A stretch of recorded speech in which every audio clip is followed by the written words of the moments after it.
Isipin mo ang sakit na gigising ka sa loob ng cabin ng barko. Habang honeymoon nyo pero wala na pala ang asawa mo pati ang mga maleta niya dahil iniwan ka na niyang mag-isa sa gitna ng dagat.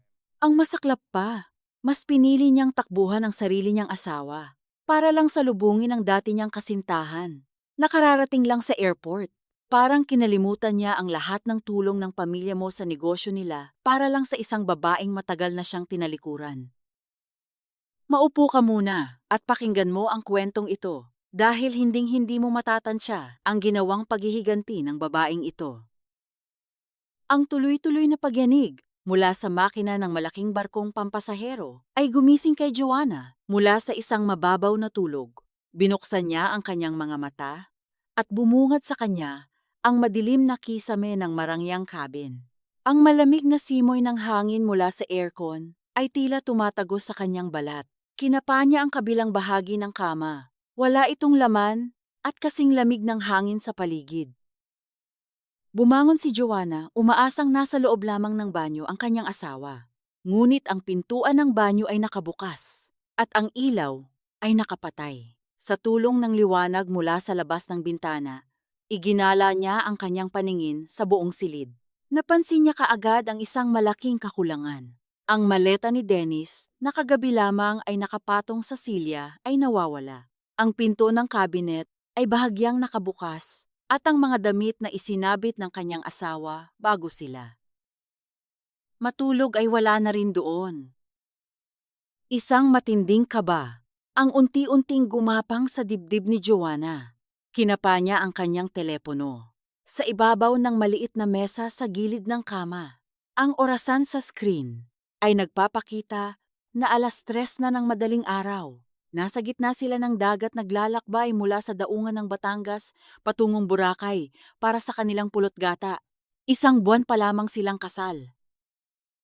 May isang mensahe sa kanyang telepono mula kay Dennis. Binasa niya ang mga salita at bawat letra ay tila yelong tumutusok sa kanyang kamalayan.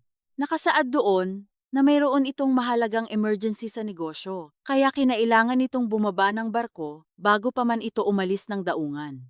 Sinabi nitong mauna na siya sa Boracay at huwag na siyang mag-alala. Walang paliwanag kung ano ang nangyari. Walang tawag upang humingi ng paumanhin. Isang malamig na mensahe lamang ang iniwan ito bago siya tuluyang iwanang mag-isa. Sinubukan niyang tawagan ang numero ng kanyang asawa. Ang tanging sumagot sa kanya ay ang automatikong boses ng isang operator na nagsasabing hindi maabot ang numerong kanyang tinatawagan. Ibinaba niya ang telepono at napahawak sa kanyang noo. Ang kanyang isip ay nagsimulang magtahi ng mga pangyayari mula pa kahapon. Habang nakaupo sa malamig na kama, bumalik sa isip ni Joanna ang mga nangyari bago sila sumakay ng barko. Pababa pa lang sila ng Maynila papuntang Batangas, halos hindi na siya kinakausap ni Dennis. Panay ang tutok nito sa kanyang telepono. Nang tanungin niya kung sino ang kausap nito, isang malamig na sulyap lang ang isinagot ni Dennis at sinabihan siyang huwag pakialaman ang mga bagay na may kinalaman sa trabaho. Buong biyahe, tanging ang likod ng ulo ng kanyang asawa at ang nakabibinging katahimikan ang naging kasama niya. Akala niya dala lamang iyon ng pagod at stress sa kumpanya ng pamilya nito. Si Margarita ang kanyang biyenan, ang nagpumilit na ituloy nila ang pulutgata na ito upang mapanatili ang magandang imahe ng kanilang pamilya sa harap ng mga kasosyo sa negosyo. Hindi makatulog si Joanna. Upang ibaling ang kanyang pansin, binuksan niya ang kanyang social media. Habang nag-i-scroll isang larawan, ang lumitaw sa pinakataas ng kanyang feed. Isa itong post mula sa isang kilalang kaibigan ng pamilya ni Dennis. Ang lokasyon ng larawan ay sa Ninoy Aquino International Airport. Tumigil ang pagtibok ng puso ni Joanna nang makita niya ang mukha ng babae sa larawan. Nakatayo ito sa gitna ng mga bagahe na nakangiti. Nang bahagya mukhang pagod ngunit masaya. Ang babaeng may mahabang buhok at maamong mukha. Si Bianca, ang unang pag-ibig ni Dennis. Ang babaeng umalis patungong Amerika, 3 taon na ang nakararaan na iniwan si Dennis na wasak at naghahanap ng panakipbutas. Ang caption sa larawan ay isang simpleng pagbati ng pagbabalik matapos ang 3 taon. Pamilyar kay Joanna ang oras ng pagkakapost ng larawan. Tumugma ito sa mga oras na abala si Dennis sa kanyang telepono sa loob ng sasakyan. Tumugma ito sa dahilan kung bakit nagmamadaling umalis ang kanyang asawa bago pa man umandar ang barko. Wala palang emergency sa negosyo. Ang tanging emergency ni Dennis ay ang pag-uwi ng babaeng tunay nitong minamahal. Ang katotohanan ay dumapo kay Joanna na parang isang matapang na sampal. Hindi siya nakatulog at naiwan ng hindi sinasadya. Siya ay sadyang iniwan. Nag-impake ang kanyang asawa ng tahimik sa gitna ng gabi, humakbang palabas ng barko at piniling iwan ang kanyang asawa sa gitna ng paglalakbay upang salubungin ang nakaraan. Para kay Dennis, si Joanna ay isa lamang bagahe na madaling iwanan sa pantalan kapag naging pabigat na ito. Nanikip ang dibdib ni Joanna. Ang mga pader ng marangyang silid ay tila lumiliit at umiipit sa kanya. Hindi siya makahinga. Tumayo siya, kumuha ng isang makapal na balabal upang itakip sa kanyang manipis na pantulog at lumabas ng cabin. Naglakad siya sa makikitid na pasilyo ng barko. Ang iilang mga pasahero na nakasalubong niya ay tahimik na natutulog sa mga upuan sa pampublikong lugar. Lumabas siya patungo sa bukas na palapag ng barko. Sinalubong siya ng malakas na paghampas ng malamig na hangin mula sa karagatan. Ang kanyang buhok ay nagulo at humampas sa kanyang muka, ngunit hindi niya ito inintindi. Naglakad siya papalapit sa bakal na harang ng barko at tumingin sa labas. Walang ibang makikita, kundi ang walang hanggang kadiliman ng dagat na humahalo sa itim na kalangitan. Ang tanging nagbibigay liwanag ay ang mga ilaw mula sa gilid ng barko na tumatama sa malalaking alon na kanilang binabasag. Humigpit ang hawak ng kanyang mga kamay sa malamig na bakal na harang. Tiningnan ni Joanna ang singsing sa kanyang kaliwang kamay. Isang mamahaling diamante na binili gamit ang pera ng pamilya ng kanyang asawa upang ipagmalaki sa lipunan, ngunit walang kahit anong emosyon na kalakip. 20 milyong piso. Iyan ang halaga ng puhunan na ipinasok ng pamilya ni Joanna sa pamamagitan ng kanyang ina na si Rosario para sagipin ang naluluging resort ng pamilya ni Dennis. Ikinasal siya sa lalaking ito dahil inaakala niyang ang paggalang at katapatan ay maaaring matutunan sa paglipas ng panahon. Akala niya ang kanyang pag-aalaga ay sapat na upang mapuno ang guwang sa puso ni Dennis.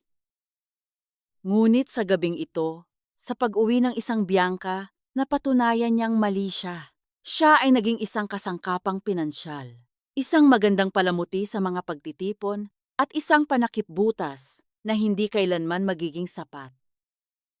Ang lamig ng bakal ay gumapang mula sa kanyang mga daliri patungo sa kanyang kaluluwa. Wala siyang naramdamang luha na pumatak mula sa kanyang mga mata. Sa halip na umiyak, isang kakaibang pakiramdam ng kapayapaan at pagkagising ang bumalot sa kanyang pagkatao. Ang Joanna na umasang matututunan siyang mahalin ng kanyang asawa ay namatay sa mismong kinatatayuan niyang iyon. Ang nagising ay isang babaeng nakikita na ang lahat ng panlilinlang. Dahan-dahan inalis ni Joanna ang balat kayong singsing mula sa kanyang daliri. Pinagmasdan niya ito habang nakapatong sa kanyang palad. Mabigat ito, puno ng mga huwad na pangako at mga inaasahan ng pamilya. Itinaas niya ang kanyang kamay nang lagpas sa bakal na harang ng barko. Ibinuka niya ang kanyang mga daliri. Bumagsak ang singsing at agad na nilamon ng maiitim na alon ng karagatan. Wala itong iniwang bakas, parang hindi kailanman nag-exist, tulad ng kasal na mayroon sila ni Dennis. Kung ganyan ang gusto mong laro, Dennis, mapait na bulong ni Joanna sa kawalan habang pinapanood ang rumagasang tubig. Ipapaalala ko sa iyo kung sino ang pamilyang kinalaban mo. Tinalikuran niya ang dagat at naglakad pabalik sa loob ng barko. Hindi na siya pupunta ng Boracay. Sa unang daungan na hintuan ng barko sa umaga, bibili siya ng tiket pabalik ng Maynila.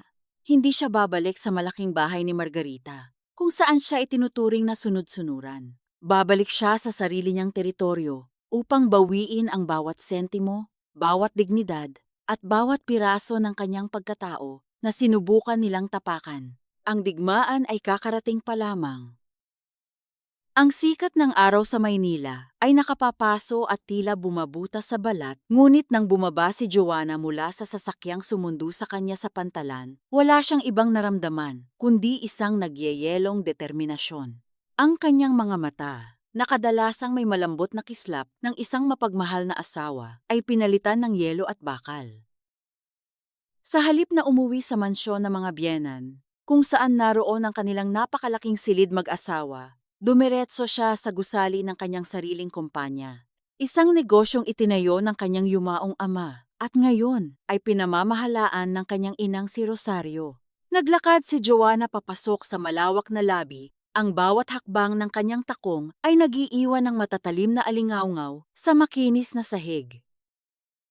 Nang pumasok siya sa kanyang pribadong opisina, bakas ang matinding gulat sa mukha ng kanyang batang assistant na si Enzo. Napatayo ito mula sa kanyang silya, muntik nang matapon ang hawak na tasa ng kape. Nagtataka itong nagtanong kung bakit siya naroroon, at hindi nagpapahinga sa mga puting buhangin ng Boracay kasama ang kanyang asawa. Tiningnan lamang siya ni Joanna ng diretsyo. Inutusan niya itong kanselahin ang lahat ng kanyang bakasyon at agad na tawagan ang punong tagapayo nilang legal na si Attorney Valderrama. Walang sinayang na oras si Enzo. Nakita nito ang apoy sa mga mata ng kanyang amo at agad na sumunod ng walang labis na mga tanong. Wala pang kalahating oras nakaupo na si Attorney Valderrama sa harap ng malapad na mesa ni Joanna. Ang abogado ay isang matandang kaibigan ng kanyang pamilya, seryoso at laging handa. Ipinatong ni Joanna ang kanyang magkabilang kamay sa ibabaw ng mesa. Tiningnan ng abogado at binitawan ng utos na magpapabago sa ihip ng hangin. Inutusan niya itong simulan ang proseso ng pagbawi sa 20 milyong pisong pondo na inilagak nila sa proyekto ng pamilya ni Dennis. Ang nasabing proyekto ay isang marangyang resort sa Batangas na matagal nang nalulugi at pinipilit na lamang buhayin ng kanyang biyenang si Margarita para sa pansariling karangalan. Ang 20 milyong piso ay hindi bahagi ng negosyo ni na Dennis. Ito ay perang galing sa sariling bulsa ng pamilya ni Joanna, isang pabuya at pamana na ibinigay sa kanya nang siya ay ikasal. Dahil sa talas ng pag-iisip ng kanyang inang si Rosario, nailagay ang pera sa isang kontratang may malinaw na kondisyon. Maaari itong bawiin anumang oras kung magkakaroon ng matinding lamat sa tiwala at relasyon ng mag-asawa. At ano pa ba ang mas wawasak sa tiwala kaysa sa iwanan siya sa gitna ng karagatan para salubungin ang dating kasintahan? Sinubukan siyang bigyan ng babala ng abogado. Ipinaalala nito na kapag biglaang hinugot ang 20 milyon tuluyang guguho ang proyekto ni Margarita, ang mga manggagawa ay mag-aaklas dahil walang pampasweldo ang mga materyales ay hindi mababayaran at ang pamilya ng kanyang asawa ay lulubog sa napakatinding kahihiyan sa harap ng mga politiko at matataas na tao sa lipunan na pinangakuan nila ng magandang resulta. Kalmadong sumandal si Joanna sa kanyang upuan. Isang pilit at malamig na ngiti ang sumilay sa kanyang mga labi. Sinabi niya sa abogado na iyon mismo ang kanyang layunin. Wala siyang pakialam kung gumuho ang kanilang palasyo ng mga kasinungalingan dahil oras na upang pagbayaran nila ang paglapastangan sa kanyang dignidad. Tumango ang abogado at agad na umalis upang ayusin ang mga papeles. Pagsapit ng tanghali, umilaw at nag-vibrate ang telepono ni Joanna sa ibabaw ng kanyang mesa. Ang pangalan ni Margarita ay lumitaw sa screen. Mabilis na nakarating ang balita. Pinagmasdan muna ni Joanna ang tumutunog na telepono, nang ilang segundo hinahayaang mabalot ng kaba ang kabilang linya bago niya dahan-dahang sinagot ito. Bumungad agad ang matinis at galit na boses ng kanyang biyenan. Puno ng panunumbat ang bawat salitang lumalabas sa bibig nito. Tinawag siyang walang isip, walang utang na loob at isang padalos-dalos na babae. Iginiit ni Margarita na bilang isang Katolikong asawa, tungkulin ni Joanna na unawain ang asawa nito at panatilihin ang dangal ng pamilya. Idinagdag pa ng matanda na isang malaking kahihiyan sa buong angkan kung malalaman ng kanilang mga kumpadre at mga kaibigan sa alta sosyedad na ang mismong manugang nila ang nagpabagsak sa kanilang pinakamalaking proyekto dahil lamang sa isang maliit na tampuhan. Hinayaan ni Joanna na maubos ang laway ng kanyang biyenan. Nang maramdaman niyang huminto ito, para huminga nagsalita siya nang may boses na kasing talim ng basag na salamin. Sinabi niyang kung talagang pinahahalagahan ni Margarita ang kahihiyan at dangal ng kanilang pamilya sana, ay tinuruan nito ang kanyang anak kung paano igalang ang sumpang binitiwan nila sa harap ng altar. Ipinaalala ni Joanna na hindi isang maliit na tampuhan ang iwanan ng sariling asawa sa unang araw ng pulutgata para lamang salubungin ng isang babaeng galing Amerika. Idiniin niya na ang 20 milyon ay kanyang pera at wala siyang balak na gamitin ito upang pondohan ang kayabangan ng mga taong walang pagpapahalaga sa kanya. Bago pa man makasagot at makapagsalita ng panibagong panlalait ang kanyang biyanan, pinindot ni Joanna ang end button. Sunod niyang inilagay ang numero nito sa blocklist. Isang malalim na hininga ang pinakawalan niya. Pakiramdam niya ay may isang mabigat na kadenang nalagot mula sa kanyang leeg. Ngunit hindi pa natatapos ang araw. Pagsapit ng hapon, bumukas ang pinto ng opisina ni Joanna. Pumasok si Enzo na may bakas ng pag-aalala sa mukha, sinusundan ng isang lalaking pilit na sumisiksik papasok. Kinilala ito ni Joanna bilang si Troy, ang mapagmataas na kanang kamay at pinagkakatiwalaang tauhan ng kanyang asawang si Dennis. Dala ang kayabangan na natutunan niya. Mula sa kanyang amo, humakbang si Troy palapit sa mesa ni Joanna. May inilapag itong isang makapal na sobreng kayumanggi. Sa isang mapang-atas na tono, sinabi nitong ipinadala siya ni Dennis upang ipatigil ang anumang aksyong legal na ginagawa ni Joanna.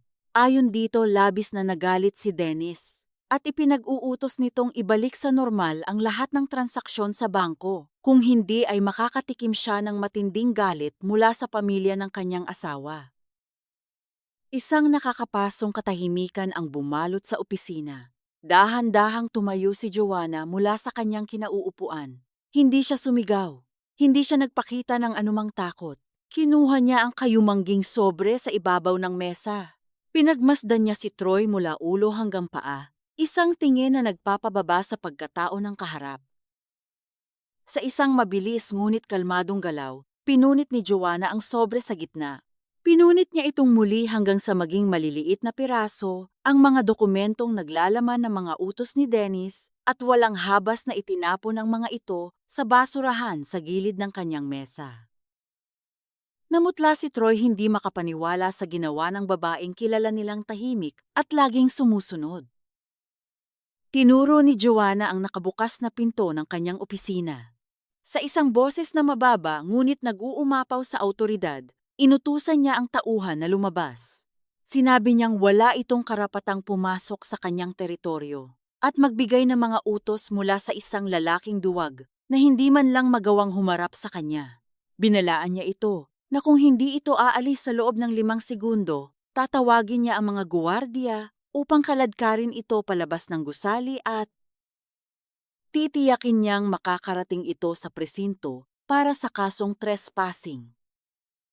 Bumakas ang matinding takot sa mga mata ng lalaki.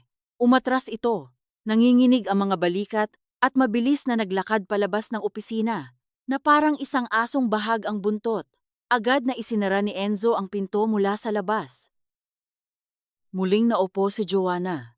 Nanginginig ang kanyang mga kamay. Hindi dahil sa takot kundi dahil sa labis na adrenaline na dumadaloy sa kanyang ugat. Ito ang unang pagkakataon sa buong buhay niya na lumaban siya ng ganito katapang. Ito ang pakiramdam ng kapangyarihan. Maya-maya pa umilaw ang screen ng kanyang telepono dahil sa isang bagong mensahe. Inasahan niyang galing iyon kay Dennis, puno ng galit at pagbabanta. Ngunit nang basahin niya ang pangalan ng nagpadala, nakita niya ang pangalan ni Alvin.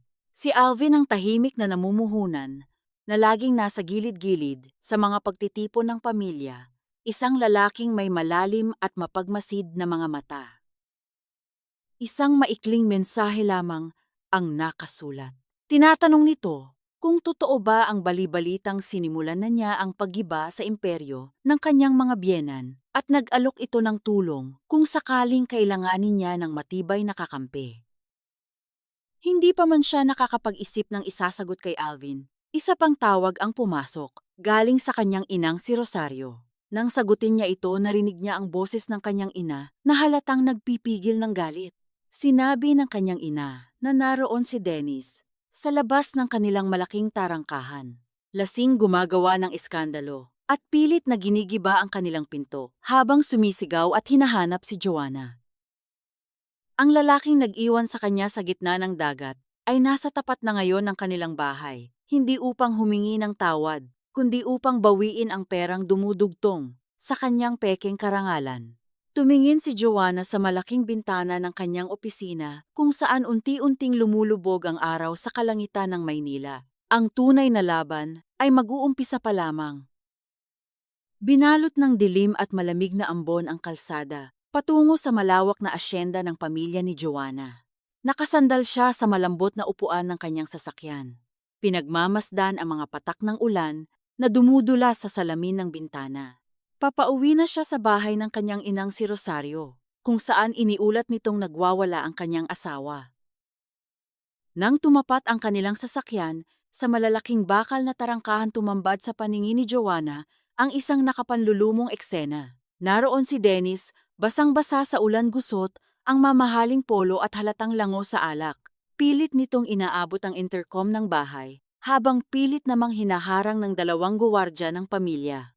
Walang bakas ng pagsisisi sa mukha ng lalaki. Ang tanging makikita roon ay ang nasugatang ego at puot dahil sa biglaang pagkawala ng kanyang kapangyarihan. Inutusan ni Joanna ang kanyang trooper na ibaba ang bintana ng bahagya sapat lamang upang marinig niya ang boses ng lalaking minsang pinangakuan niya ng walang hanggang pag-ibig. Agad na napansin ni Dennis ang sasakyan. Naglakad ito nang pasuray-suray palapit sa bintana, pilit na inaaninag ang mukha ni Joanna sa loob. Sa halip na humingi ng tawad sa pag-iwan sa kanya sa barko, puro panunumbat ang lumabas sa bibig nito. Ginamit nito ang karapatan niya bilang asawa e ginigiit na walang karapatan si Joanna na ipitin ang pondo ng kanilang pamilya. Isinigaw nito na sinisira ni Joanna ang pangalan ng kanilang angkan dahil lamang sa labis na pagiging selosa at makitid ang utak. Tinitigan lamang siya ni Joanna nang walang anumang emosyon. Walang galit, walang luha, kundi isang malamig na pagtanggap na ang lalaking nasa harap niya ay isang estranghero na nagtatago sa likod ng apelyidong idinikit sa kanya. Sa isang mahinahon ngunit matapang na tinig, sinabi ni Joanna na sana ay ginamit na lamang nito ang lakas nito upang ipagmalaki ang pagbabalik ni Bianca kaysa magmakaawa ng pera sa labas ng kanyang bahay sa gitna ng gabi. Bago pa man makasagot si Dennis, inutusan ni Joanna ang trooper na pumasok at sinabihan ang mga guwardiya na tumawag ng pulisya kung hindi pa aalis ang lalaki. Unti-unting sumara ang malaking tarangkahan, iniiwan si Dennis sa labas nilalamon ng dilim at ng sarili nitong kahihiyan. Kinaumagahan muling bumalik si Joanna sa kanyang opisina.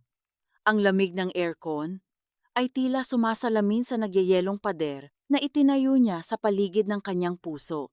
Pumasok ang kanyang assistant na si Enzo at nag-anunsyo ng isang hindi inaasahang bisita. Hindi si Dennis at hindi rin ang mapang-aping biyena na si Margarita. Ang nasa labas ay si Victor, ang panganay na kapatid ni Dennis, ang lalaking nagpapatakbo sa pinakamalaking korporasyon ng kanilang pamilya. Pumasok si Victor na may dalang kakaibang awtoridad. Hindi tulad ni Dennis, na padalos-dalos at mahina, si Victor ay matalino at kalkulado. Umupo ito sa silya sa harap ni Joanna, inayos ang kanyang mamahaling Amerikana at nagpakawala ng isang malalim na buntong hininga. Tahimik na inobserbahan ni Joanna ang bayaw. Alam niya kung bakit ito naroon. Para sa pamilya ng kanyang asawa, ang dangal at pangalan sa lipunan ay mas mahalaga pa kaysa sa buhay ng tao. Ang pag-atras ng pondo ni Joanna mula sa resort ay hindi lamang nangangahulugan ng pagkalugi, kundi isang napakalaking mantsa sa kanilang reputasyon, lalo na't may mga kilalang politikong mamumuhunan na darating upang suriin ang proyekto sa susunod na linggo. Diretsahang sinabi ni Victor na isang malaking kahangalan ang ginawa ng kanyang kapatid. Inamin nitong naging iresponsable si Dennis sa pag-alis nito sa gitna ng pulot gata. Ngunit iginiit ni Victor na hindi dapat madamay ang negosyo ng pamilya sa isang personal na away mag-asawa. Upang iligtas ang kanilang mukha, nag-alok si Victor ng isang kasunduan. Babayaran niya ng buo ang 20 milyong pisong pondo na nais bawiin ni Joanna at magdaragdag pa siya ng 2 milyon bilang pabuya kapalit ng tahimik na pagbibitiw ni Joanna sa proyekto nang walang anumang inilalabas na pahayag sa media o sa kanilang mga kumpadre. Isang mapait na ngiti ang sumilay sa mga labi ni Joanna. Tiningnan niya si Victor ng diretso sa mga mata. Sinabi niyang ang presyo ng kanyang pananahimik at ang presyo ng dangal ng kanilang pamilya ay masyadong mababa kung 22 milyon lamang. Sumandal si Joanna. Pinag-krus ang kanyang mga braso at malamig na ibinigay ang kanyang kondisyon. 30 milyong piso. Kung nais ni Victor na sagipin ang mukha ng kanilang ina sa harap ng lipunan, kailangan nitong magbayad ng 30 milyon sa loob ng 48 oras. At upang matiyak na matututo ng leksyon ang kanyang asawa, hiniling ni Joanna na ang karagdagang 10 milyon ay dapat kunin mismo mula sa personal na mana at pondo ni Dennis. Nakita ni Joanna ang pag-igting ng panga ni Victor. Isang sandali ng matinding tensyon ang namayani sa silid. Alam ni Victor na hawak ni Joanna ang alas. Wala silang pagpipilian kundi sumunod upang maiwasan ang tuluyang pagbagsak ng kanilang imperyo. Dahan-dahang tumango si Victor tanda ng pagsuko. Bago umalis, sinabi nitong mas matigas pa pala ang puso ni Joanna kaysa sa inaasahan niya. Sinagot ito ni Joanna nang kalmado sinasabing ang asero ay tumitigas lamang kapag dumaan sa matinding apoy. Pagsapit ng tanghali, isang bagong presensya ang nagpabago sa timpla ng araw ni Joanna. Dumating si Alvin, ang lalaking nagpadala ng mensahe kahapon. Nakasuot ito ng isang simpleng asul na polo na nagpapatingkad sa kalmado nitong aura. Pinapasok siya ni Joanna sa opisina at inalok ng kape. Hindi tulad ng mga lalaki sa pamilya ni na Dennis, na laging may angas at ere, si Alvin ay tahimik, magalang at laging pinag-iisipan ang bawat salita. Bilang kinatawan ng isang kalabang grupo ng mga mamumuhunan, malaki ang interes niya sa pagbagsak ng resort ni na Margarita. Ngunit higit sa negosyo, may malalim na paghanga si Alvin kay Joanna mula pa man noong hindi pa ito kasal. Inilapag ni Alvin ang isang folder sa ibabaw ng mesa. Laman nito ay isang serye ng mga kontrata mula sa kanyang kumpanya na nag-aalok ng eksklusibong pakikipag-ugnayan sa negosyo ng pamilya ni Joanna. Isang proteksyon. Alam ni Alvin na pagkatapos ng ginawa ni Joanna kay Victor at Dennis, gagamitin ni Margarita ang lahat ng koneksyon nito upang ipitin ang negosyo ng kanyang inang si Rosario. Ang alok ni Alvin ay isang matibay na pader na hindi kayang tibagin ng sino man mula sa kampo ng kanyang mga biyenan. Nang tanungin ni Joanna kung bakit ito tinutulungan ni Alvin at kung ano ang kapalit nito, tahimik lamang na tiningnan siya ng lalaki. Ang mga mata nito ay may taglay na sinseridad na matagal na niyang hindi nakita sa ibang tao. Sinabi ni Alvin na hindi niya kailangan ng kapalit. Nais lamang niyang makita ang pagbangon ng isang babaeng masyadong matagal na nakulong sa lilim ng mga taong hindi marunong magpahalaga. Tinanggap ni Joanna ang folder. Habang pinagmamasdan niya ang kalmadong paglisan ni Alvin mula sa kanyang opisina, isang pamilyar na pakiramdam ng seguridad ang bumalot sa kanyang puso. Hindi na siya nag-iisa sa labanang ito. Kinagabihan, habang tahimik na kumakain ng hapunan si Joanna, kasama ang kanyang inang si Rosario, sa kanilang mahabang hapagkainan, isang balita ang bumasag sa katahimikan. Ibinaba ni Rosario ang kanyang tinidor, ang mukha nito ay seryoso, at may bahid ng pagkadismaya. Sinabi ng matanda na tumawag si Margarita ilang oras lamang ang nakararaan. Ang biyena ni Joanna ay hindi pa tapos. Sa halip na tanggapin ang pagkatalo matapos kunin ni Victor ang 30 milyon ginamit ni Margarita, ang kanyang huling baraha ang tradisyon at ang simbahan. Ipinaalam ni Rosario na pinipilit ni Margarita na magkaroon sila ng isang formal na pagpupulong ng dalawang pamilya sa darating na araw ng linggo pagkatapos ng misa. Dadalhin nito si Dennis upang humingi umano ng tawad at ayusin ang mag-asawa sa ngalan ng Diyos at ng sagradong sakramento ng kasal. Alam ng lahat na isa itong bitag.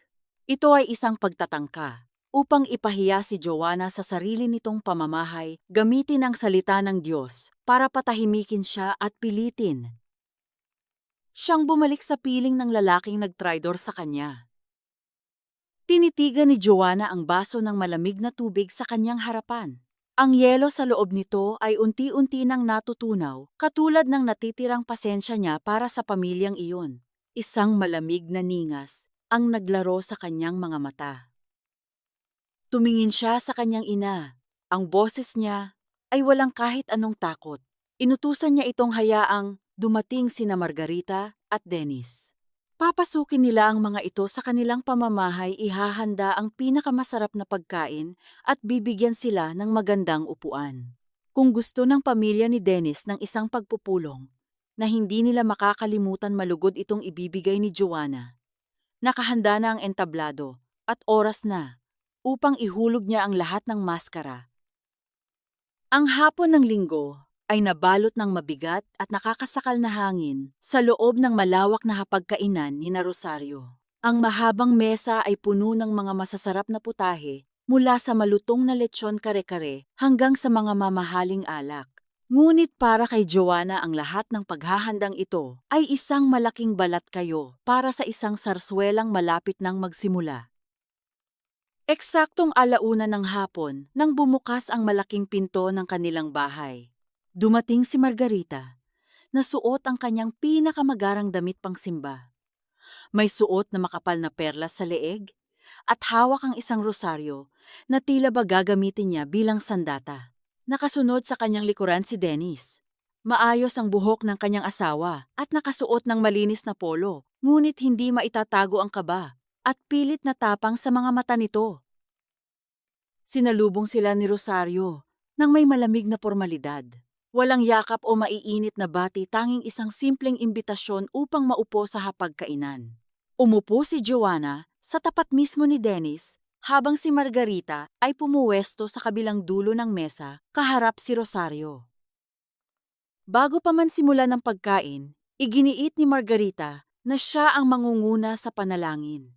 Pumikit ang matanda at nagsimulang magsalita ng mga panalangin patama. Nanalangin ito ng malakas, humihingi sa Diyos na bigyan ng kaliwanagan ang mga isipang nababalot ng puot at pagmamataas. Hiniling nito na patatagin ang sagradong sakramento ng kasal at turuan ang mga asawang babae na maging mapagpakumbaba, marunong magpatawad at huwag sirain ang pamilya dahil lamang sa makamundong galit. Nakadilat lamang si Joanna habang pinakikinggan ang bawat salitang lumalabas sa bibig ng kanyang biyenan. Ang bawat pangungusap ay tila mga lason na ibinabalot sa banal na salita. Nang matapos ang panalangin at magsimula ang formal na kainan, hindi na nag-aksaya ng panahon si Margarita. Inilapag nito ang kanyang kubyertos at direktang tiningnan si Joanna. Sa isang boses na nagpapahiwatig ng autoridad, sinimulan nitong ipangaral na sa bawat pagsasama ang mga kalalakihan ay likas na nagkakamali. Binigyang diin nito na ang tungkulin ng isang mabuting Katolikong asawa ay ang magsilbing gabay, magpatawad, at takpan ang mga pagkukulang ng asawa upang hindi maging usap-usapan sa lipunan. Idinagdag ni Margarita na dapat nang kalimutan ang issue tungkol sa pag-atras ng pondo. Iginiit nitong ibalik ni Joanna ang natitirang pera at muling mag-invest upang maisalba ang resort dahil sa huli iisang pamilya lamang sila at ang kahihiyan ni Dennis ay kahihiyan din ni Joanna. Sumingit si Dennis, sinusubukang palambutin ang sitwasyon. Tiningnan niya si Joanna at sinabing labis siyang nagsisisi sa mga hindi pagkakaunawaan noong kanilang pulot-gata. Ipinangako nitong magbabago siya at kalilimutan na ang nakaraan kung papayag lamang si Joanna na umuwi sa kanilang mansyon at ibalik ang lahat sa dati. Tahimik na nakinig si Joanna. Ang kanyang inang si Rosario ay nakaupo lamang sa tabi kalmado, ngunit may mga matang nagbabantay handang sumuporta anumang oras. Nang matapos magsalita ang mag-ina, dahan-dahang pinunasan ni Joanna ang kanyang mga labi gamit ang serbilyeta. Tiningnan niya si Dennis ng diretso sa mga mata. Sa isang boses na walang bahid ng pag-aalinlangan, sinabi niyang hindi isang simpleng pagkakamali ang iwanan ang asawa sa gitna ng dagat. Hindi ito isang hindi pagkakaunawaan, kundi isang desisyon. Isang malinaw na pagpili na unahin ang isang biyangka kaysa sa sarili nitong asawa. Namula ang mukha ni Margarita sa galit. Itinaas nito ang kanyang boses, inakusahan si Joanna na napakatigas ng puso at walang utang na loob. Pinagsabihan siya nitong dapat siyang magpasalamat dahil sa kabila ng kanyang masamang ugali, handa pa rin si Dennis na tanggapin siya pabalik. Iyon ang huling mitsa. Dahan-dahang tumayo si Joanna mula sa kanyang silya. Tiningnan niya ang basong kristal na nasa kanyang harapan, puno ng tubig at yelong namumuo pa ang lamig. Hinawakan niya ito ng mahigpit. Ang malamig na tubig ay tila kumonekta sa yelong bumabalot sa kanyang puso. Sa isang mabilis at walang pag-aalinlangang galaw, inihagis ni Joanna ang buong nilalaman ng baso nang direkta sa mukha ni Dennis. Ang malamig na tubig ay matinding tumama sa balat ng kanyang asawa. Nanlaki ang mga mata ni Dennis sa matinding gulat. Ang yelo ay dumulas mula sa kanyang noo patungo sa kanyang mamahaling polo. Unti-unting binabasa ang tela hanggang sa dumikit ito sa kanyang dibdib. Napatayo si Dennis. Nanginginig ang mga panga, hindi makapaniwala sa pagkapahiyang inabot sa harap ng mismong hapagkainan. Napatakip si Margarita ng kamay sa kanyang dibdib, labis na nanlaki ang mga mata dahil sa pagkabigla. Nagsimula itong magsalita ng pautal-utal, hindi matanggap na ang isang manugang ay kayang gumawa ng ganoong klaseng kalapastanganan sa kanyang pinakamamahal na anak. Ngunit hindi natinag si Joanna. Habang nakatayo at nakatingin sa basang-basang bulto ng lalaking minsang pinangakuan niya, ng pag-ibig malamig niyang binitiwan ang mga salitang wawasak sa lahat ng inaasahan ng kanyang mga biyenan. Sinabi ni Joanna na wala na siyang babalikang mansyon at wala na siyang asawang kikilalanin. Ipinahayag niya ng buong linaw na kinabukasan din ihahain ng kanyang abogado ang mga papeles para sa annulment. Kanselado na ang kasal. Wala ng pera. Wala ng pagpapanggap at wala ng pamilyang aalagaan. Tinapos niya ang kanyang pahayag sa pamamagitan ng pag-uutos na lumabas na sila sa pamamahay ng kanyang ina bago pa niya ipakaladkad ang mga ito sa mga guwardiya. Naiwan si Dennis na nakayuko, tumutulo ang tubig mula sa kanyang buhok habang si Margarita ay pilit na hinihila ang anak palabas. Nagiiwan ng mga mapait na sumpa na hindi pinansin ni Joanna. Nang tuluyang sumara ang pinto, muling naupo si Joanna. Isang malalim na paghinga ang pinakawalan niya habang nararamdaman ang paghawak ng kanyang inang si Rosario sa kanyang balikat, tanda ng tahimik, ngunit matibay na pagmamalaki. May isang malupit na katotohanan sa lipunang pilit ikinukulong ang kababaihan sa huwad na kabanalan at pagtitimpi. Ang labis na pagtitiis ay hindi kailanman naging sukatan ng tunay na pag-ibig. Ito ay isang mabagal at tahimik na paglason sa sariling kaluluwa. Kapag ang sakripisyo ng isang babae ay itinuring na lamang bilang isang sapilitang obligasyon, kapag ang kanyang pagiging marupok ay ginamit bilang sandata upang siya ay alipustahin at muling saktan ang longbao. Dung at pagpapatawad ay nagiging isang patalim na siya mismong bumabaon sa sarili niyang dibdib. Ang tunay na paggising ay hindi nangyayari sa mga salita, kundi sa sandaling matapang niyang piliing bitawan ng kutsilyo at hayaang masugatan ng mga taong umabuso sa kanyang kabutihan. Sumapit ang araw ng Miyerkules na may dalang balitang tuluyan nang yumanig sa makapal na pader ng kayabangan ng pamilya ni Dennis. Nakaupo si Joanna sa kanyang tahimik na opisina, seryosong pinapanood ang ulat sa kanyang tablet.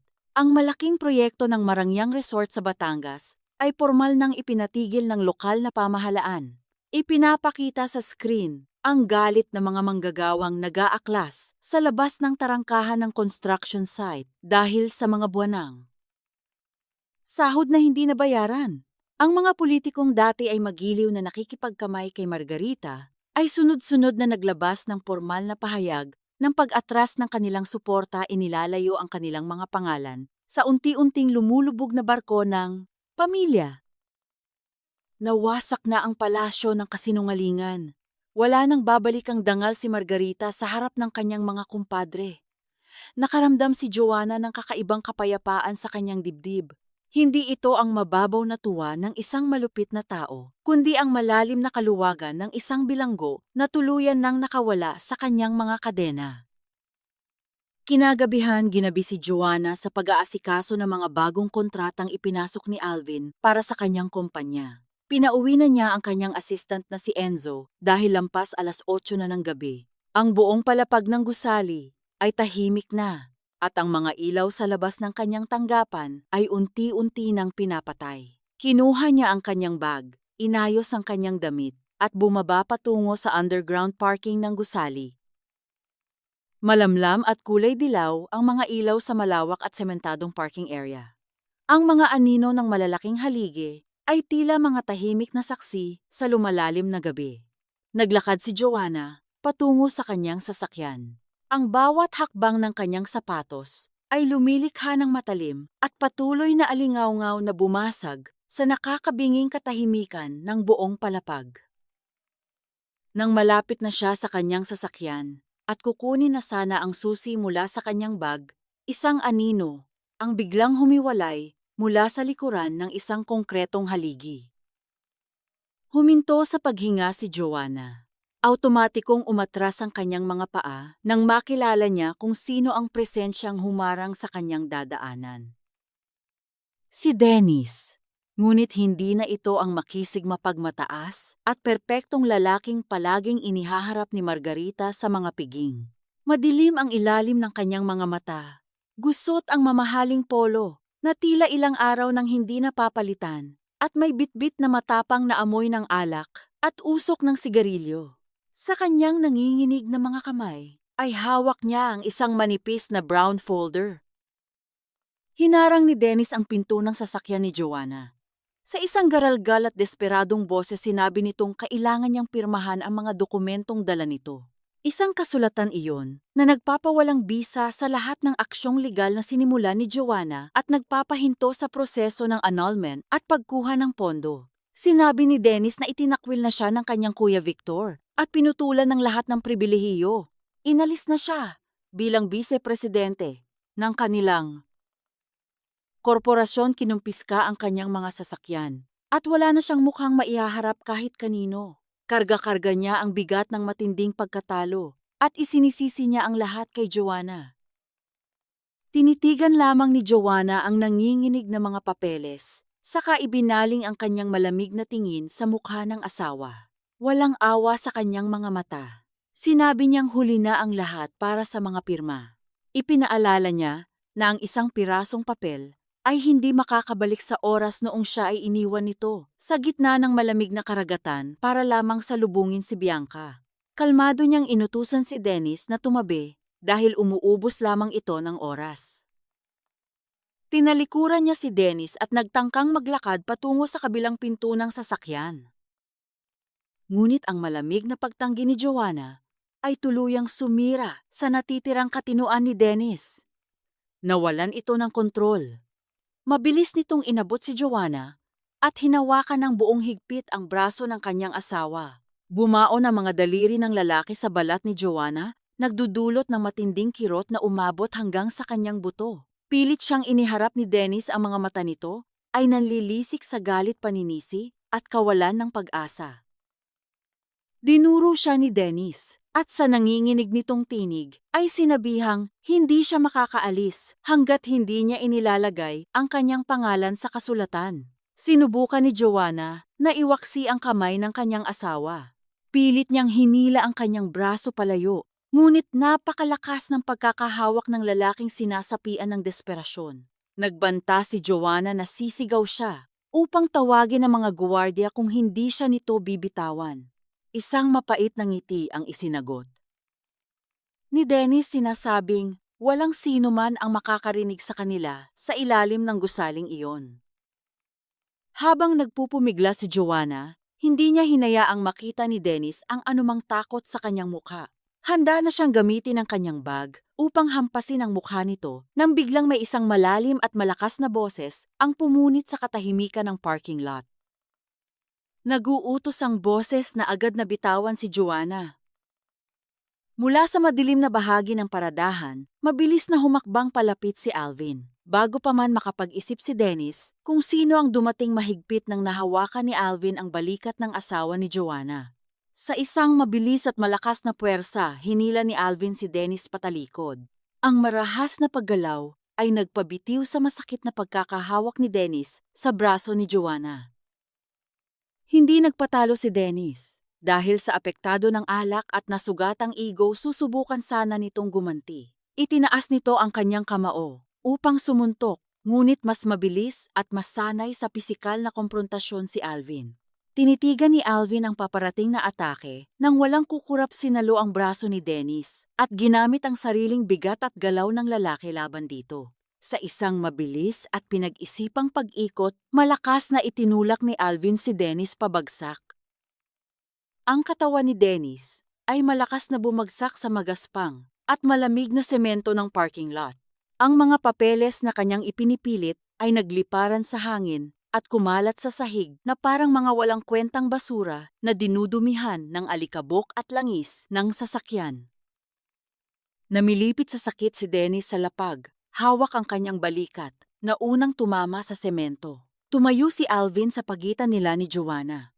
Ang porma ni Alvin ay parang isang matibay at hindi matitibag na pader, handang durugin ang sinumang magtatangkang lumapit muli upang saktan ang babaeng nasa likuran niya. Lumingon sandali si Alvin kay Joanna. Ang kanyang mga mata ay nagtatanong at malumanay na sumisiguro kung maayos lamang ang lagay nito. Tumango si Joanna habang hinihimas ang kanyang namumulang braso kung saan naiwan ang bakas na mga daliri ng lalaking nasa sahig. Tiningnan ni Joanna si Dennis na unti-unting sinusubukang bumangon. Walang kahit isang patak ng awa sa kanyang puso, tanging pandidiri. Ito ang lalaking minsan ay tiningala niya ang asawang inaakala niyang magiging sandigan niya, ngunit ngayon ay nakadapa at mukhang isang basahan sa kanyang paanan. Humakbang si Joanna, pasulong. Walang anumang pag-aalinlangan, inihakbang niya ang kanyang mga paa. At malamig na nilampasan ang nakadapang katawan ni Dennis na parang ito ay isa lamang maruming balakid sa kanyang daraanan na hindi dapat pag-aksayahan ng panahon. Habang maingat na binubuksan ni Alvin ang pinto ng sasakyan para kay Joanna, umalingaw-ngaw ang desperado at galit na boses ni Dennis mula sa likuran. Nakaupo ito sa semento. Isinisigaw na huwag mag-isip si Joanna na panalo na siya. Isinigaw nitong darating ang gabi ng malaking salo-salo at pangkawang gawa sa Sabado. Isang eksklusibong kaganapan kung saan naroon ang buong alta sosyedad. Nagbanta si Dennis na isasama niya si Bianca sa gabing iyon upang ipakita sa lahat na hindi siya talunan at titiyakin nitong ipapahiya niya si Joanna sa harap ng lahat ng kanilang mga maimpluwensyang kakilala. Huminto sandali si Joanna bago pumasok sa sasakyan. Hindi siya lumingon sa nakalugmok na asawa. Isang manipis at malamig na ngiti ang sumilay sa kanyang mga labi. Kung pahiyaan at dula-dulaan ang gusto ni Dennis at ng kanyang Bianca, nakahanda si Joanna. Ibibigay niya sa mga ito ang pinakamagandang pagtatanghal ng kanilang buhay, isang palabas kung saan walang sinuman sa mga ito ang makakatakas sa katotohanan. Sumakay siya sa sasakyan at isinara ang pinto. Iniiwan si Dennis kasama ang kanyang nagkalat na mga papeles sa dilim. Ang malaking bulwagan ng isang tanyag na hotel sa Makati ay nagliliwanag dahil sa mga higanteng chandelier na gawa sa kristal. Ang taunang salo-salo at pangkawang gawa na ito ay isa sa mga pinakamahalagang kaganapan sa kalendaryo ng alta sosyedad. Dito nagtitipon ang mga politiko, mga tagapagmana ng malalaking negosyo at mga matronang palaging nakabantay sa bawat galaw ng kanilang mga kumpadre at kumare. Para sa mga taong naroroon ang reputasyon ay mas mahalaga kaysa sa ginto, at ang kahihiyan ay isang kasalanang walang kapatawaran. Dumating si Joanna, nasuot ang isang eleganteng mahabang damit na kulay esmeralda na lalong nagpapatingkad sa kanyang maputing batyat at nagbibigay sa kanya ng isang matapang na aura. Walang bakas ng pangungulila o pagkabigo sa kanyang anyo. Sa kanyang tabi ay naglalakad si Alvin, nakasuot ng isang simpleng itim na suit, tahimik at matikas na nagsisilbing kanyang kalasag laban sa mga mapanuring mata ng lipunan.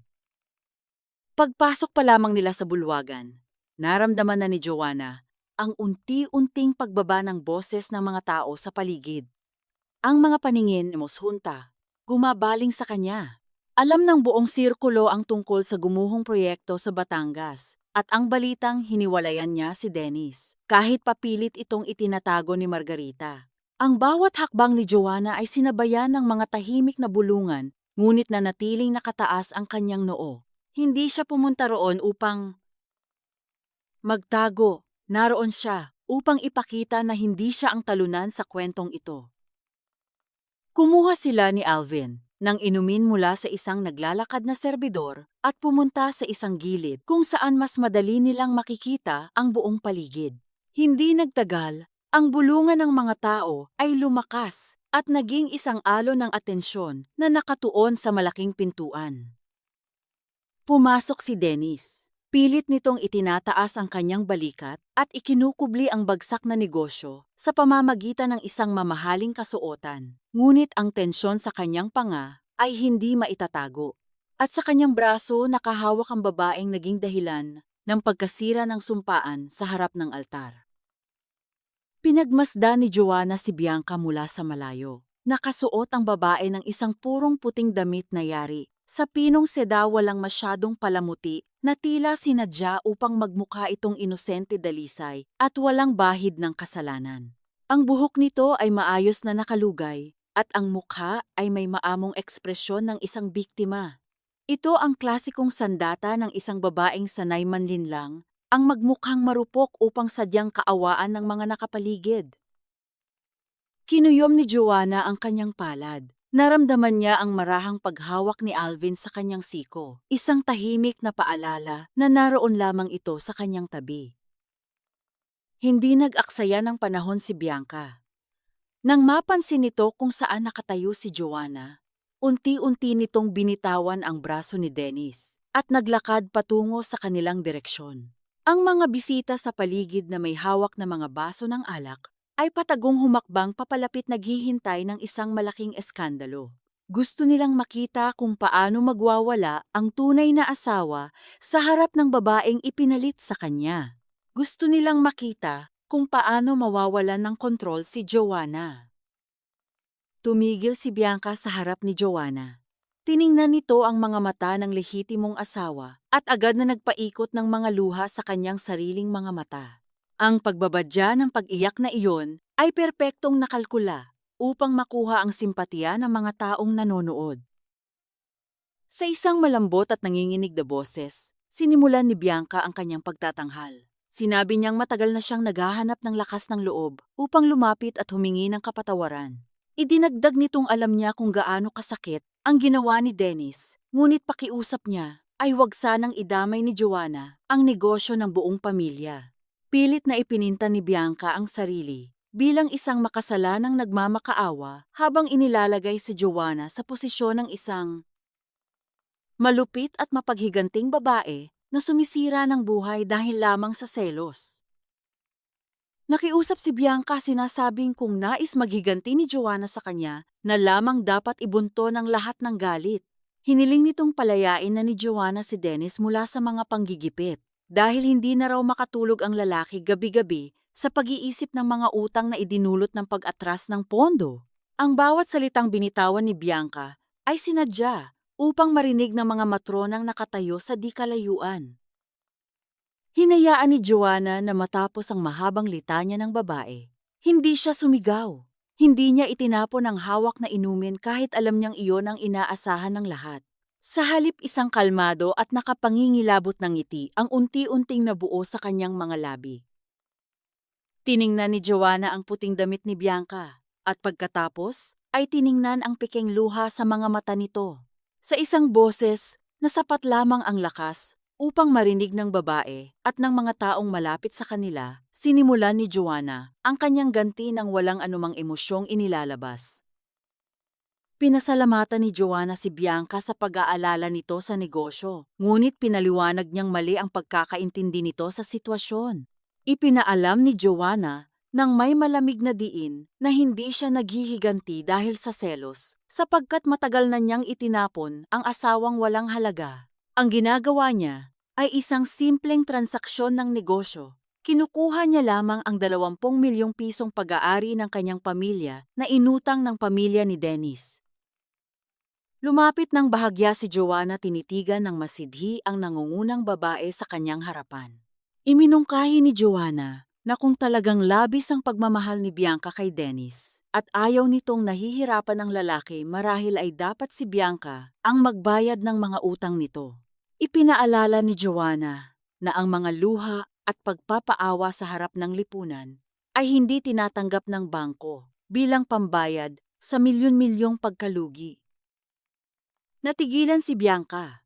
Ang kanyang maamong mukha ay tila nakaranas ng matinding pagkagulat dahil hindi gumana ang kanyang inaasahang drama. Wala siyang nakuhang sigaw, walang sabunutan, at walang pagwawala mula kay Joanna.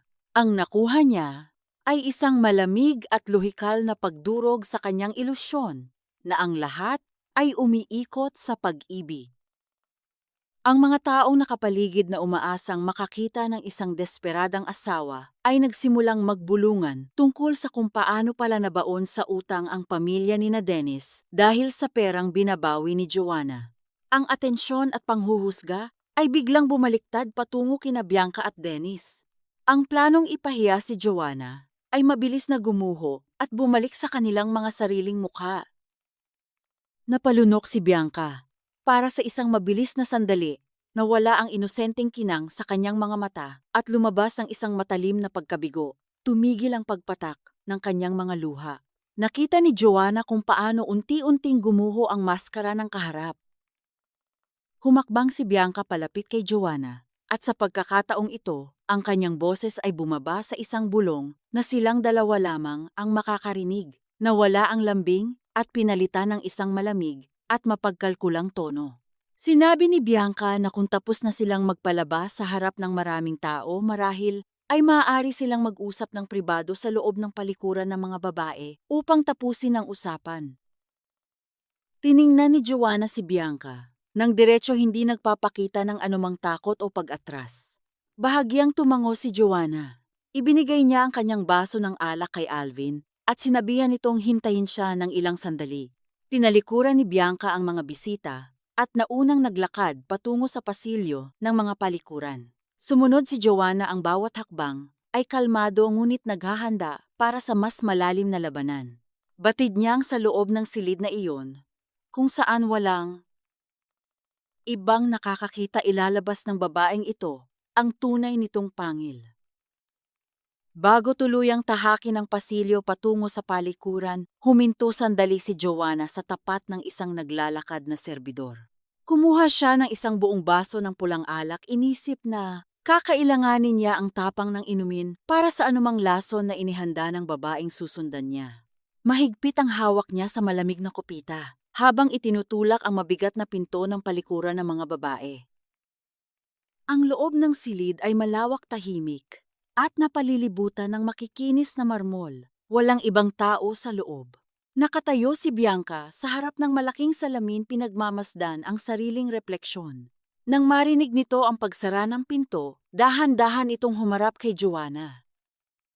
Wala na ang mga nanginginig na balikat. Wala na ang mga luhang namumuo sa mga mata. Ang maamong mukha na ipinakita nito sa labas ay tuluyang naglaho, pinalitan ng isang mapanlait at matalim na ngiti. Ibinaba ni Bianca ang kanyang balatkayo at inilabas ang tunay nitong kulay. Nagsalita si Bianca, ang boses ay kalmado ngunit may taglay na lason na sinadyang itarak ng malalim. Tiningnan nito si Joanna mula ulo hanggang paa at nagtanong kung talagang naniwala si Joanna na minahal siya ni Dennis. Isang mapaklang ngiti ang sumilay sa labi ng babae. Bago nito ibinunyag ang isang katotohanang matagal nang ibinabaon sa limot. Sinabi ni Bianca na ang tanging dahilan kung bakit pumayag si Dennis na magpakasal ay dahil may mga anggulo sa mukha ni Joanna na kamukhang kamukha niya. Ang hugis ng mga mata, ang tindig, ang mahabang buhok. Idiniin ni Bianca na hindi kailanman naging tunay na asawa si Joanna. Siya ay isa lamang manika na dinamitan ni Dennis upang maibsan ang pangungulila nito sa babaeng totoong nagmamay-ari ng puso nito. Isa lamang siyang anino, isang panakipbutas na ginamit upang magmukhang buo ang isang lalaking wasak nang iwanan ito patungong Amerika. Tila huminto ang pag-ikot ng mundo ni Joanna. Ang mga salita ni Bianca ay parang matatalim na patalim na sunod-sunod na ibinaon sa kanyang dibdib. Sa isang iglap, naging malinaw ang lahat. Ang kawalan ng init sa kanilang pagsasama, ang mga matang madalas na nakatingin sa malayo tuwing magkasama sila, at ang malamig na pag-iwan sa kanya sa gitna ng karagatan, noong nalaman nitong nakabalik na ang orihinal. Hindi siya iniwan dahil may nagawa siyang mali. Iniwan siya dahil hindi siya kailanman naging tama. Siya ay isang pamalit lamang na nawalan ng silbi nang bumalik ang tunay na hinahanap. Isang matinding pagkirot ang gumapang sa kanyang kaluluwa. Gustong bumagsak na mga luha mula sa kanyang mga mata, ngunit pinigilan niya ang mga ito gamit ang lahat ng natitirang lakas ng kanyang pagkatao. Hindi niya bibigyan ang babaeng ito ng kasiyahang makita siyang nadudurog. Pinalitan ng nag-aapoy na galit at matayog na dignidad ang anumang puwang para sa kalungkutan. Tinitigan ni Joanna ang purong puting damit ni Bianca. Ang damit na sumisimbolo sa isang huwad na kabanalan.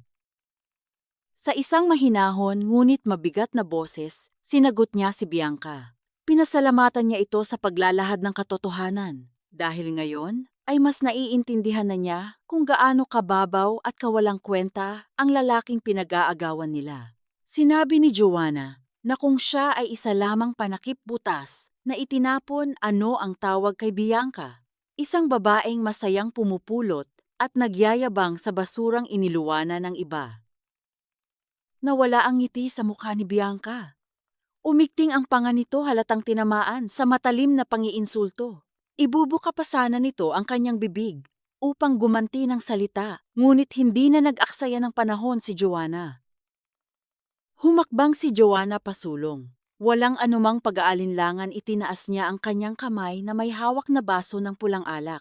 Sa isang mabilis at diretsyong galaw, ibinuhos niya ang buong nilalaman ng baso ng direkta sa ulo ni Bianca. Isang matalim na paglanghap ng hangin ang kumawala mula kay Bianca nang maramdaman ang malamig na likido. Ang madilim na pulang alak ay dumaloy mula sa kanyang buhok, gumapang pababa sa kanyang mukha at tuluyang sumira sa puting-puting seda ng kanyang damit. Ang dating malinis at perpektong imahe ay napalitan ng isang marumi, basang-basa at nakakawawang anyo. Tila mga patak ng dugo ang alak na mabilis na kumalat at bumaon sa bawat hibla ng kanyang mamahaling kasuotan. Napanganga si Bianca, hindi makapagsalita dahil sa labis na pagkabigla at pagkapahiya. Tiningnan nito ang sarili sa salamin at nakita ang isang malaking katatawanan. Nanginginig ang mga kamay nito habang pilit na pinapagpag ang telang hindi na kailanman babalik sa pagiging puti. Ibinaba ni Joanna ang walang laman na baso sa ibabaw ng marmol na lababo. Tiningnan niya ang kaawa-awang kalagayan ng babae sa kanyang harapan. Sa huling pagkakataon, bago niya tuluyang talikuran ang nakaraan, nag-iwan siya ng mga salitang tatatak sa isip nito. Sinabi niyang ang mansang iyan ay babagay sa tunay nitong pagkatao. Ipinaalala rin niya na magsama na sila ng asawang pareho nitong sinungaling at tiyaking magiging masaya sila dahil wala nang natira sa lalaki kundi ang mga utang at nasirang pangalan. Tinalikuran ni Joanna ang nanginginig na si Bianca. Naglakad siya palabas ng palikuran, ang kanyang tindig ay tuwid ang kanyang puso ay malaya at ang kanyang mga hakbang ay hindi na kailanman lilingon pabalik. Mayroong isang tahimik ngunit ubod ng talim na kalupitan sa kalikasan ng ilang kalalakihan. Kayang-kaya nilang basagin ang kaluluwa ng isang babae. Unti-unti siyang binabaklas at pilit na hinuhubog upang maging anino lamang ng ibang tao. Ginagawa nila ito upang mapunan ang isang huwad na pag-ibig, upang bigyan ng lunas ang kanilang sariling mga kabiguan, at upang mapakain ang isang murang kaakuhan na hindi kayang tumanggap ng pag-iisa. Ginagawa nilang kasangkapan ang dalisay na damdamin ng iba, nang walang pakialam na, sa bawat araw ng pagpapanggap at paghahanap ng nakaraan sa ibang mukha. Malupit nilang pinapatay ang pagkatao ng babaeng walang ginawa, kundi ang mangakong magmamahal sa kanila. Lumabas si Joanna mula sa palikuran nang may kalmado at matatag na tindig. Ang bawat hakbang niya sa malambot na alpombra ng pasilyo ay tila isang deklarasyon ng kalayaan. Nang makita siya ni Alvin na naghihintay malapit sa bukana, bahagyang tumango ang lalaki, isang tahimik na pagkilala sa tapang na ipinamalas ni Joanna. Hindi nagtanong si Alvin ngunit ang kanyang mga mata ay nagpapakita ng matinding suporta.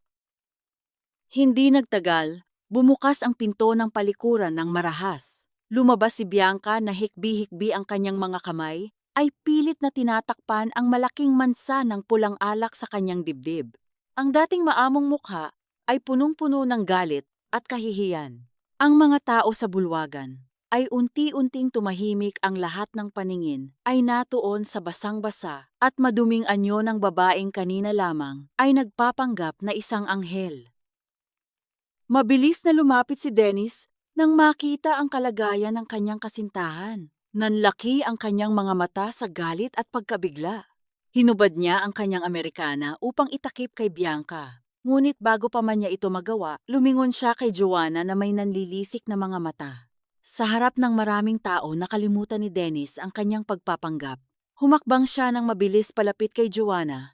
Ang kanyang kamao ay nakakuyom at ang kanyang panga ay nanginginig sa matinding puot. Sinugod ni Dennis si Joanna ng mga salitang puno ng panlalait. Inakusahan niya ang kanyang asawa ng pagiging isang halimaw at walang modo. Sa gitna ng tensyon, sumali rin si Margarita na mabilis na lumapit mula sa grupo ng mga matrona. Ang biyena ni Joanna ay tila sasabog sa tindi ng kahihiyan.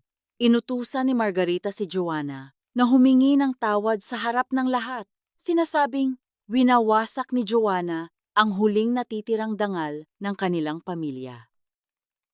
Ngunit bago pa man makasagot si Joanna, isang pamilyar at awtoritatibong boses ang pumutol sa ingay ng bulong-bulungan. Walang hihingi ng tawad sa pamilyang ito. Mula sa karamihan ng mga bisita, lumabas ang inang si Rosario. Nakasuot ito ng isang marangyang terno na kulay pilak, ang kanyang tindig ay kasing tatag ng isang reyna. Hindi nag-iisa si Rosario. Sa kanyang likuran ay naglalakad ang kanilang legal na tagapayo na si Attorney Valderrama na may hawak na isang makapal na asul na folder. Naglakad si Rosario patungo sa gitna, tumayo sa tabi ni Joanna at hinarap ang pamilya ni Dennis. Ang presensya ng matandang babae ay sapat na upang mapatahimik kahit ang pinakamaingay na bisita. Tiningnan ni Rosario si Margarita nang may halong pandidiri, sinasabing ang tunay na kawalan ng modo ay ang pagkonsinti sa pangangalunya ng sariling anak. Nawalan ng kontrol si Dennis. Sa gitna ng kanyang pagkahiya at pagkalango sa natitirang alak sa kanyang sistema, itinaas niya ang kanyang kamay upang saktan si Joanna. Ang kanyang braso ay mabilis na humampas sa hangin, balak na idapo ang isang sampal sa pisngi ng asawa. Ngunit bago pa man madikit ang balat ni Dennis kay Joanna, mas mabilis ang naging paggalaw ni Rosario. Buong lakas na hinarang ng ina ang kamay ni Dennis at sa isang iglap, isang matunog na sampal ang dumapo sa pisngi ng lalaki. Ang lakas ng sampal ni Rosario ay nagpalingon sa ulo ni Dennis sa kabilang direksyon. Ang tunog ng palad na tumama sa balat ay umalingaw-ngaw sa tahimik na bulwagan, sapat upang mapanganga ang lahat ng nakasaksi. Namula ang pisngi ni Dennis at ang bakas na mga daliri ng kanyang biyenan ay unti-unting lumitaw sa kanyang balat. Napahawak si Dennis sa kanyang mukha, hindi makapaniwala na ang babaeng dati ay tahimik lamang ay nagawa siyang saktan sa harap ng publiko. Hindi pa doon natatapos ang lahat. Inutusan ni Rosario si Attorney Valderrama na humakbang pasulong. Sa harap ng lahat ng mga maimpluwensyang tao, inilabas ng abogado ang mga dokumento mula sa folder. Iniabot niya ang mga ito ng direkta kay Dennis at Margarita. Sinabi ng abogado sa isang malakas at malinaw na boses na ang mga hawak nilang papel ay ang formal na petisyon para sa annulment. Ang basehan ay hindi lamang ang pag-iwan sa asawa, kundi ang malinaw at dokumentadong ebidensya ng pakikipagrelasyon ni Dennis sa ibang babae habang kasal pa ito. Ibinunyag din ng abogado ang mga litrato at mensahe na nagpapatunay sa pagtataksil ni Dennis na ang ilan ay nakuhanan noong mismong gabi bago ang kanilang kasal. Ang mga bulungan sa paligid ay naging isang malakas na ugong ng panghuhusga. Ang mga matronang kanina ay nakikinig kay Margarita ay unti-unting lumayo, tila ayaw madikita ng dumi ng pamilyang nabubuhay sa kasinungalingan. Tiningnan ni Joanna ang kanyang asawa at ang kanyang biyenan na ngayon ay mukhang mga basang sisiw sa gitna ng bulwagan. Wala nang maskara, wala nang dangal. Ang bawat piraso ng kanilang peking karangalan ay nagkapira-piraso sa sahig ng hotel na iyon. Hinawakan ni Joanna ang kamay ng kanyang ina at tumingin kay Alvin na naghihintay sa kanila. Sa huling sandali, bago sila lumisan, tiningnan niya si Bianca na pilit pa ring nagtatago sa likod ni Dennis. Sinabi ni Joanna nang may malamig na katiyakan na tapos na ang palabas. Ang bawat sentimong inutang ng pamilya ni Dennis ay babawiin niya hanggang sa huling piso at wala ng dasal o pagpapaawa ang makakapigil sa kanya. Tumalikod sila Joanna, Rosario at Alvin. Iniwan ang mag-ina at ang kabit sa gitna ng kahihiyang sila rin ang gumawa. Habang naglalakad sila palabas ng hotel, naramdaman ni Joanna ang sariwang hangin ng gabi sa kanyang mukha. Ang mantsa ng nakaraan ay tuluyan ng nabura at ang bagong umaga ay malapit na ring sumapit. Ang silid ng paglulubag sa loob ng gusali ng korte ay nababalot ng isang malamig at payapang atmosfera na malayo sa kaguluhan ng nagdaang linggo. Ang mga pader ay kulay puti, seryoso, at tila walang pakiramdam sa mga dramang nagaganap sa loob nito araw-araw. Nakaupo si Joanna sa kabilang panig ng mahabang mesa. Suot ang isang malinis na puting blusa at maayos na nakapusod ang buhok. Ang kanyang anyo ay nagpapahiwatig ng isang bagong simula, isang babaeng handa ng iwanan ang lahat ng luma at bulok na bahagi ng kanyang buhay. Sa kanyang tapat nakaupo si Dennis. Malaki ang ipinagbago ng hitsura nito mula noong gabi ng salo-salo. Ang kanyang mga mata ay malalim, ang itim sa paligid, ang kanyang balbas ay hindi naahit ng maayos, at ang kanyang mga balikat ay nakasagsag, tila pasan ang buong bigat ng gumuho niyang mundo. Wala na ang mapang-aping boses, at ang kayabangang dati ay bumabalot sa kanya. Sinimula ng tagapamagitan ng pagbasa sa mga ebidensyang isinumite ni Attorney Valderrama. Isa-isang inilatag sa mesa ang mga dokumento, ang ulat ng pag-iwan sa asawa. Sa gitna ng paglalakbay ang mga serye ng larawan ni Dennis, kasama si Bianca sa iba't ibang pagkakataon, at ang mga testimonya ng mga tauhan sa resort tungkol sa kapabayaan ni Dennis. Ang bawat salitang binabasa ay tila isang pako na lalong nagbabaon kay Dennis sa kahihiyan. Nang tanungin ng tagapamagitan kung mayroon bang pagkakataon para sa rekonsilyasyon o muling pag-aayos ng kanilang pagsasama, binuo ni Joanna ang kanyang natitirang lakas. Sa isang boses na kasing lamig ng yelo, ngunit kasing tatag ng asero, sumagot siya ng walang pag-aalinlangan. Sinabi niyang, ang pag-ibig ay matagal nang namatay. Sa sandaling nalaman niyang siya ay ginamit lamang bilang anino ng ibang tao. Ipinaliwanag niya na ang isang kasal na nakabatay sa panlilinlang at pagpapanggap ay hindi kailanman magiging sagrado, at wala na siyang balak na mag-aksaya pa ng kahit isang segundo sa piling ng isang lalaking hindi marunong rumespeto sa kanyang pagkatao. Biglang napaangat ng tingin si Dennis. Sa isang desperadong galaw, sinubukan nitong abutin ang kamay ni Joanna sa ibabaw ng mesa. Ang kanyang mga daliri ay nanginginig at may bahid ng pagsusumamo. Sa isang boses na gumaralgal dahil sa labis na emosyon, nagmakaawa si Dennis. Sinabi nitong handa siyang iwanan ng lahat pati na si Bianca kung bibigyan lamang siya ni Joanna ng isa pang pagkakataon. Inamin ni Dennis na nagkamali siya at nabulag ng nakaraan. Ngunit ngayon ay napagtanto niyang si Joanna ang tanging nagmalasakit sa kanya ng tunay. Mabilis na iniwas ni Joanna ang kanyang kamay na tila ba nadidiri sa hawak ng asawa. Tinitigan niya si Dennis nang diretso sa mga mata, isang tinging puno ng katotohanang masakit tanggapin. Itinanong ni Joanna kung nagsisisi ba talaga si Dennis dahil mahal siya nito o nagsisisi lamang ito dahil iniwan na rin siya ni Bianca nang mawala ang kanyang pera at posisyon sa kumpanya. Natigilan si Dennis. Ang kanyang katahimikan ay naging kumpirmasyon sa hinala ni Joanna. Nakarating sa kaalaman ni Joanna na matapos ang iskandalo sa hotel, tuluyan ng lumayo si Bianca kay Dennis.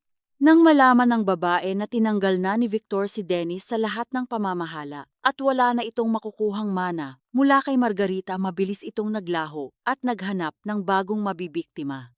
Ang lalaking minsang nag-iwan kay Joanna sa barko ay ngayon naman ang naiwan sa dalampasigan mag-isa at walang kahit anong hawak.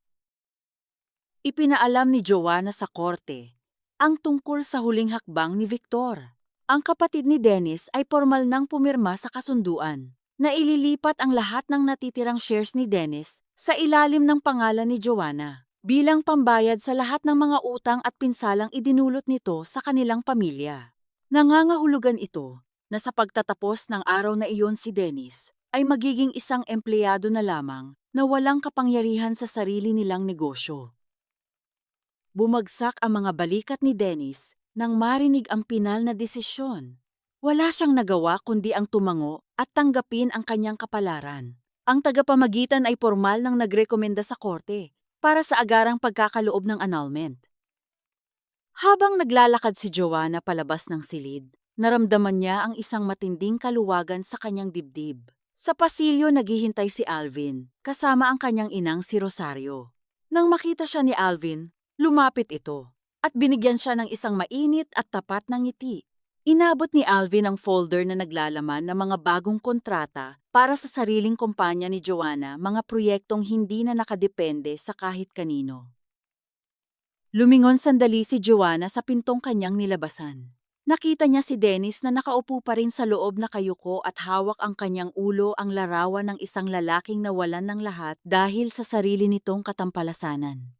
Walang kahit anong pait na natira sa puso ni Joanna, tanging isang malalim na pasasalamat sa sarili. Dahil sa wakas, pinili niyang gisingin ang kanyang sarili mula sa isang mahabang bangungot.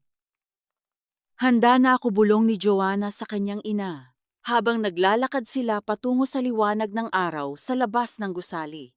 Ang bawat hakbang ay mas magaan, mas matapang, at mas puno ng pag-asa para sa bukas na siya na ang may hawak ng manibela. Ang hatol ay malinaw, malaya na siya. 3 buwan matapos ang formal na pagkakaloob ng annulment, ang buhay ni Joanna ay tuluyan ng humiwalay sa madilim na anino ng pamilya ni Dennis. Ang kanyang opisina sa Makati ay mas malawak na ngayon, puno ng liwanag at mga sariwang halaman na nagbibigay ng buhay sa bawat sulok.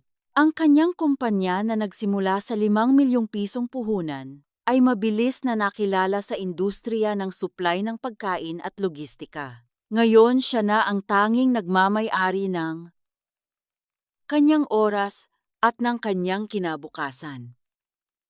Isang hapon nakatanggap si Joanna ng isang liham mula sa isang hindi kilalang tao. Nang buksan niya ito, nakita niya ang isang imbitasyon para sa isang pagkikita mula kay Bianca.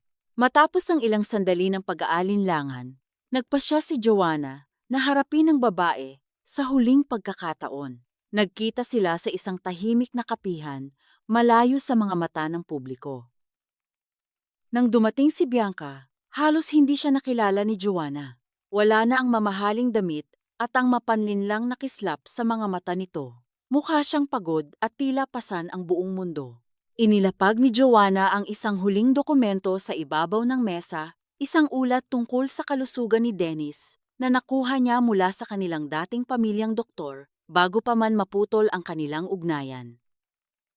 Sa ulat na iyon, nakasaad na si Dennis ay nakararanas ng malubhang problema sa atay dahil sa labis na pag-inom ng alak sa nakalipas na mga buwan. Tiningnan ni Joanna si Bianca ng diretsyo at sinabing ang lalaking dati nitong ipinagmamalaki ay isa na ngayong pabigat. Sinabi ni Joanna na bilang babaeng pinili ni Dennis ngayon ay tungkulin na ni Bianca na alagaan ang lalaking nawala ng yaman at dangal. Ito ang huling hirit ni Joanna, isang paalala na ang nakuhang premyo ni Bianca ay isang pusong wasak at isang katawang may karamdaman. Umalis si Joanna sa kapihang iyon nang hindi man lang nililingon ang umiiyak na si Bianca. Wala siyang naramdamang katuwaan sa paghihirap ng iba tanging isang malalim na pasasalamat dahil hindi na siya ang kailangang magbuhat ng mga krus na iyon. Paglabas niya ng gusali, tumambad sa kanya ang anyo ni Dennis na naghihintay sa gilid ng kalsada. Mas lalo itong tumanda sa paningin ni Joanna. Ang buhok nito ay may mga hibla na ng puti at ang kanyang mga balikat ay tila tuluyan ng bumigay. Tinawag ni Dennis ang pangalan ni Joanna sa isang boses na puno ng pagsusumamo. Humingi ito ng tawad sa huling pagkakataon at nakiusap na huwag ituloy ang relasyon kay Alvin. Tumigil si Joanna, ngunit hindi siya lumapit. Sinabi niya kay Dennis na ang bawat desisyon niya sa buhay ay wala nang kinalaman sa lalaki. Ipinaliwanag niya na ang kanyang pag-alis sa kanilang relasyon ay hindi para sa ibang tao, kundi para sa kanyang sarili.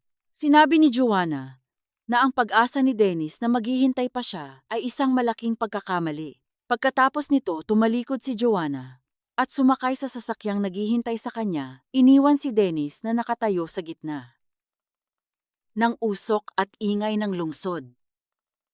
Kinagabihan dinala ni Alvin si Joanna sa daungan ng Batangas, ang mismong lugar kung saan nagsimula ang kanyang sakit 3 buwan na ang nakararaan. Pinanood nila ang malalaking barko na dahan-dahang umaalis patungo sa malalayong isla. Ang hangin mula sa dagat ay malakas at may amoy ng asin, ngunit hindi na ito nagdadala ng ginaw sa puso ni Joanna. Kinuha ni Alvin ang isang maliit na kahon mula sa kanyang bulsa. Sa loob nito ay isang simpleng singsing na gawa sa pilak walang malalaking bato ngunit may nakaukit na mga salita sa loob, hindi ka kailanman magiging anino. Sinuot ni Joanna ang singsing sa kanyang kanang kamay. Isang tahimik na pangako na mula sa araw na iyon, ang kanyang mukha ay hindi na kailanman ihahambing sa iba. Ang kanyang pagkatao ay kanya lamang, at ang kanyang pag-ibig ay ibibigay lamang sa taong marunong tumingin sa kanyang tunay na kaluluwa. Nagbalik sila sa Maynila at dumiretso sa bahay ng kanyang inang si Rosario. Naghanda ang kanyang ina ng paborito niyang pagkain. Sa mahabang hapagkainan naroon ang tawa ang kwentuhan at ang tunay na diwa ng pamilya. Tiningnan ni Rosario ang kanyang anak at ang lalaking nasa tabi nito at isang matamis na ngiti ang sumilay sa labi ng matanda. Alam ni Rosario na ang kanyang anak ay tuluyan ng nakabangon. Bago matapos ang gabi, pumasok si Joanna sa kanyang silid at binuksan ang bintana. Tiningnan niya ang kalangitan na puno ng mga bituin. Naalala niya ang kanyang ama at ang mga pangaral nito tungkol sa pagiging matatag.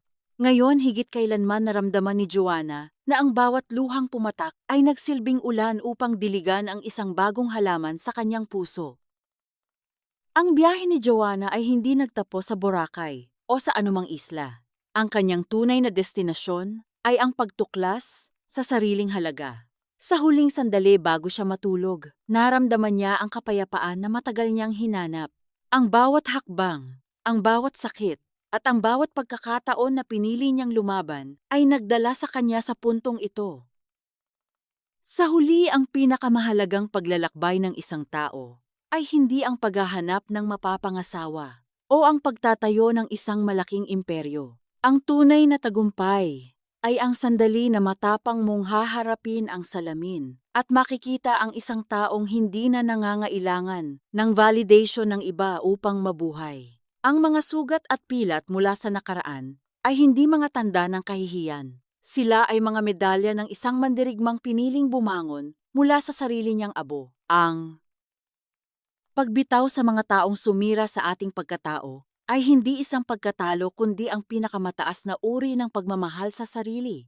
Dahil sa dulo ng bawat madilim na gabi, ang tanging aninong dapat nating yakapin ay ang sarili nating anino na ngayon ay puno na ng liwanag.